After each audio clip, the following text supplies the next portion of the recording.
વુલર. Sir વુલર સરોવર એ કઈ જગ્યાએ છે? તો વુલર સરોવર જમ્મુ એન્ડ કાશ્મીરમાં બાંદીપુર અને શ્રીનગર નામનું જે શહેર છે ને ત્યાં છે. આમ જોવા જઈએ તો એક નદી છે જેલમ. કઈ નદી? જેલમ.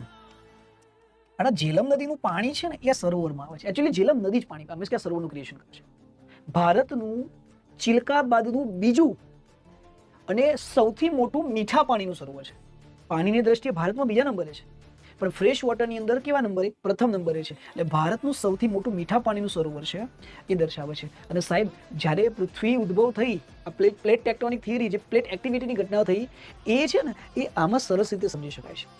તમે આજે આ તો ફ્રેશ વોટરની અંદર જોવા મળતી એક રોહુ, મુગલ અને ખારા પાણીમાં જોવા મળતી કોમન કોપ્સ જે છે બધી માછલીઓ અહીંયા જોવા મળશે, ભલે ફ્રેશ વોટરની. બતા શિકારા નામની બોટ અહીંયા જોવા મળે છે, ફરતી રેસ્ટોરન્ટ જેને કહીએ છીએ. ચલો એના પછી આપણે આગળ વધીએ. પ્યોંગયોંગ સો લેક અથવા પ્યોંગોંગ લેક. સોનો મતલબ જ લેક થાય. વિશ્વનું સૌથી ઊંચાઈ પર આવેલા ખારા પાણીના સરોવરોમાંનું એક સરોવર છે. સૌથી ઊંચું નહીં, માનું એક. ભારતના લદાખ પ્રાંતમાં છે અને આ લદાખની સાથે સાથે તિબ્બતની અંદર પણ છે, ચાઇનાના તિબ્બત ઉપર. એટલે પ્યોંગયોંગ સો લેક બાબતે ભારત અને ચાઇના વચ્ચે અવારનવાર કોન્ફ્લિક્ટ થયેલા તમને જોવા મળશે. સાહેબ આ એ જગ્યા છે જે 3 ઇડિયટ્સ મૂવીમાં એન્ડમાં પેલો ડ્રોન ઉડાડતું સીન બતાવવામાં આવ્યું છે. શિયાળો આવતા આ લેક્સ થીજી જાય છે, બરફ થઈ જાય છે. ઉનાળો આવતા નાના નાના સરોવરોનો ઢગલો બની જાય છે. ખૂબ લાંબુ સરોવર છે.